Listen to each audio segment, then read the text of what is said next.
This will be my 1st of June 2020 garden update for my records for future years for me to see how, in comparison, how things are doing. This is oregano and some dill and rosemary, and it's actually it's done real good. I've been harvesting that every week. I've been cutting oregano and drying it. These are blackberries. They are going to have to be moved. They're not doing well at all here. They just don't get any bigger than this. I just planted some beets here, trying this out because this is an area that gets about a half a day of shade. So all of that is coming along good. I don't know if you can see the little beets down in there coming up. Anyhow, so I still have an issue with this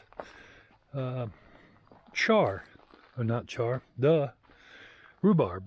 And my issue is that there's nothing new on this plant.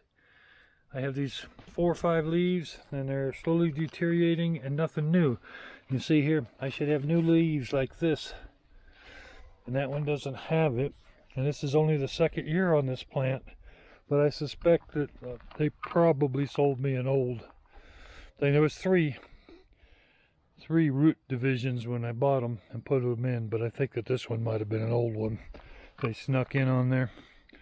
The thyme has been doing great. I've been drying that every week too. This is hyssop, and then I got some lemon balm down there that's doing really good.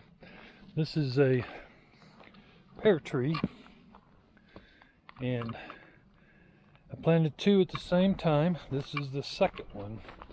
You notice how much better this one is doing, and I don't know if it's because it's in a higher shade area or if the soil is just not agreeing with the plant. These are my currant bushes. I have black, white, and red currants.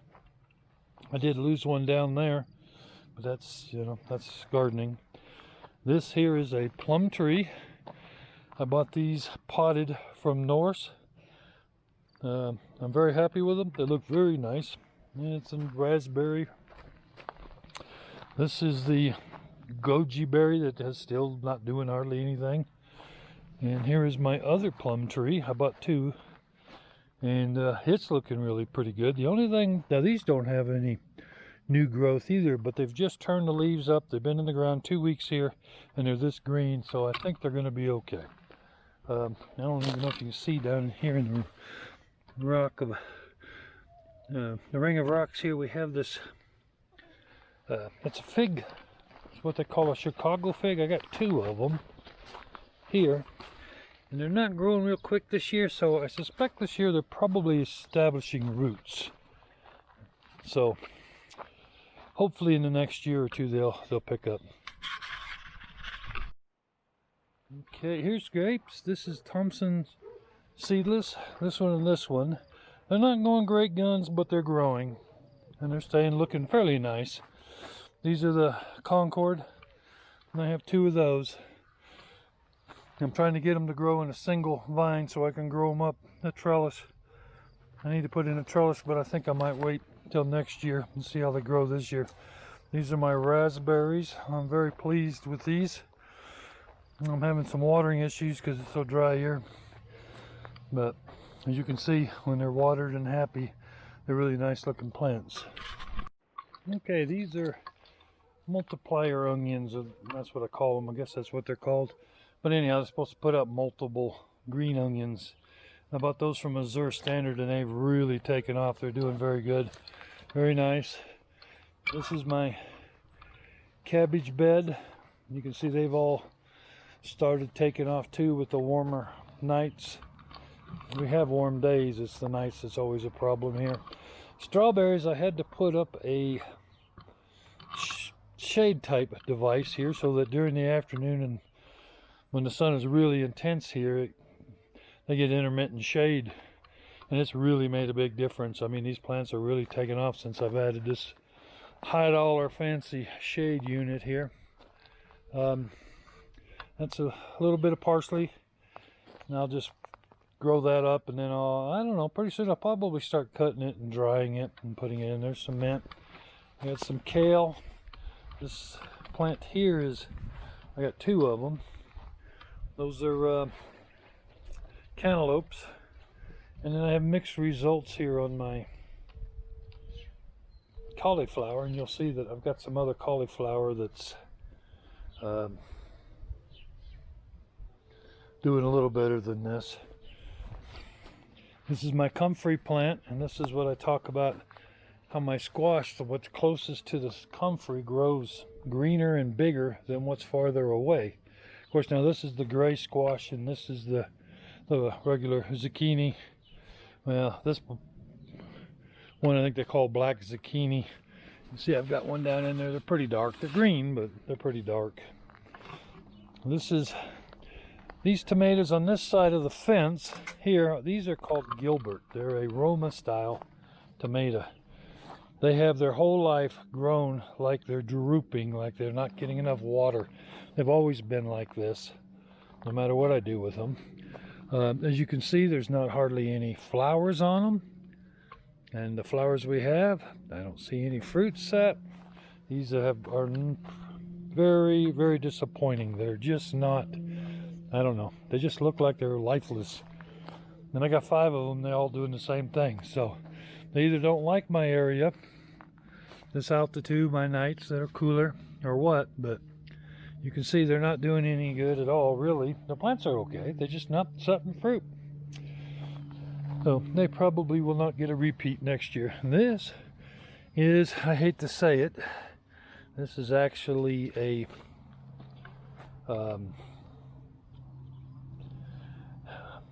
GMO type tomato. Although the GMO is only for production, it's not for pesticides. So I don't know. We'll see. We're growing them. I didn't realize that's what they were when I put them in. But I have to admit, they are the greenest, one of the best producing plants I have. So we'll see. This is my tomatillos. I have tons of tomatillos for 4 plants. And they're humongous. Some of these things here, look how big that is. There's my hand. Look how big that thing is.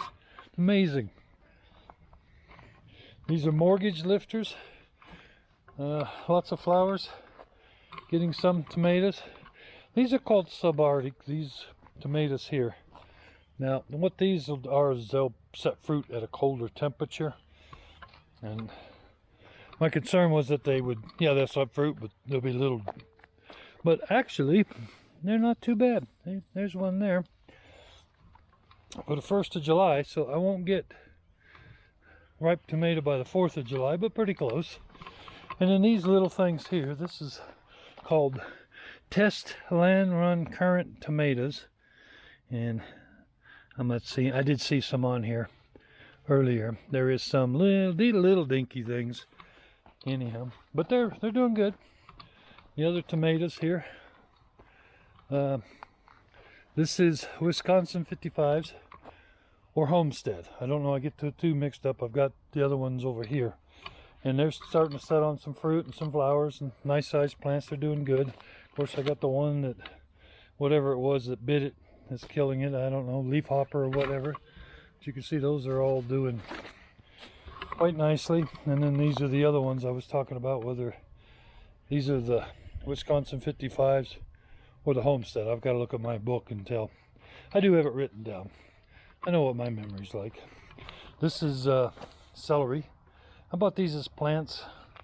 It was recommended not to do them from seed because they take so long. My peppers have finally really picked up. They're doing quite nice. These are jalapeno. These are poblanos. Those are bell. So my cucumber bed, I had to replant that, but everything has come up just beautifully. I had one plant not come up out of all of them. They're doing good. The big one back there, that's a Armenian foot long. And I've even replanted some of those that didn't come up, and they're coming up. That's my famous bean plant that I thought was a peach tree. My Oyas experiment, as you can see, the cantaloupe there already getting flowers. Excuse my shadow there. So they're doing all right. They're still a little yellow. I don't know. next year I want to do an experiment where I do the same plant 3 times, but I use water in one, use like a Miracle Grow in the other, and then comfrey leaves in the 3rd one, and see how that comes out. I mean, you know me, I'm always experimenting with something. So anyhow, this is the cauliflower I was saying is doing pretty good. I would think it should start putting heads on here shortly. My basil has finally woke up and started, oops, got my camera caught on something there. So the basil's looking great. These are eggplant. I've never grown eggplant before, so we'll see. Lettuce this year has just been awesome. Man, it just grows great in this climate here. It's like today's only going to get in the mid 80s, you know, the 1st of July. That's one of the great things about living at 6,500 feet. This is New Zealand spinach. Very good. My wife really likes it. To me, it's great. It takes the heat just fine. I would recommend it for anybody to try that has never heard of it. I hadn't heard of it, and we're really pleased with it, and it's doing really good. Although the germination rate's really low on this stuff. I mean, I started with I think 6, and this is what I got 2. But the idea is you're supposed to let it go to seed. The seed falls and then replants itself next year, but I don't think I'm gonna leave it all to luck. I'm gonna probably start another half dozen seeds again next year, and we'll see. This bed here, this is my major disappointment for the year. However, I created it. And what I mean by that is when I was putting dirt into these beds, I had bought the raised bed soil like that one over there, but they ran out, and so I got some of the other stuff that they say you add to your garden soil that adds, you know, little wood chips and little bits to help to loosen up the soil and make it better. Well, I did about 50% of this bed in that, and it just really would not do anything. So anyhow, I've added some more of the raised soil, and this time I'm I restarted some pinto beans for green beans, and we'll see. But amazingly, celeriac really liked this. Nothing else would grow in this bed except celeriac. It really liked it. My onions are very disappointing. These should be as big as these other onions. They should look like this onion here, but nope. And I don't know if that's because I bought them at Walmart or my soil. I suspect it's my soil. Even my beets here aren't doing any good. Leaf products seem to do real good in this bed. So I have some more chard. This is Swiss chard. Some more Swiss chard I planted here, and here I planted all spinach. I'm using that Bloomsdale long standing.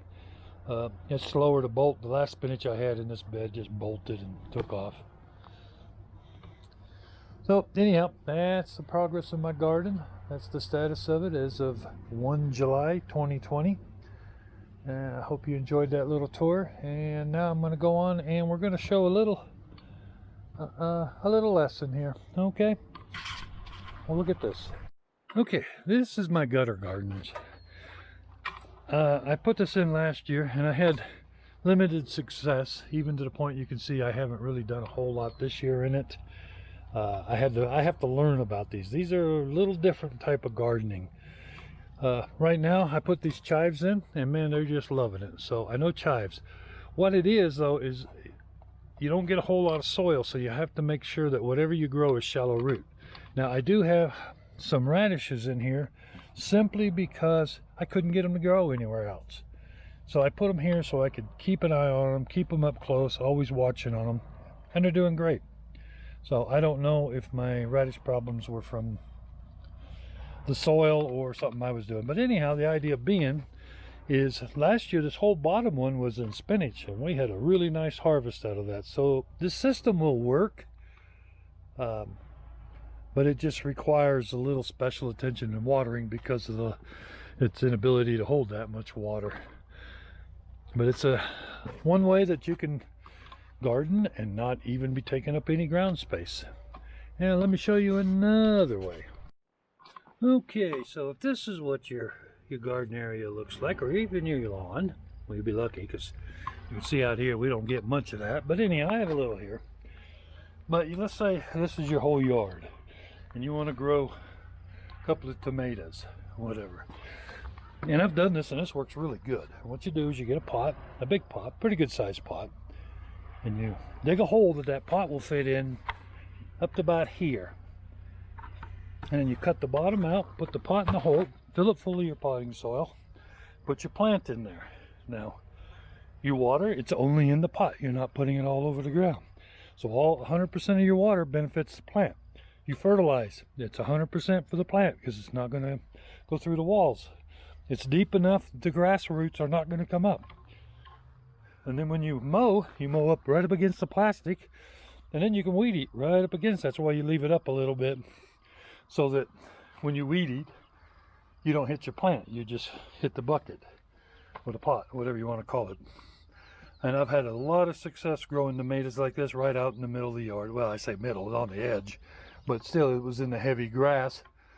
And they grew great. They had no competition from the grass. So there's another option of how to grow without actually, you know, having to dig up a whole garden. Hope you enjoyed, and we'll see you on the next one. Take care and God bless.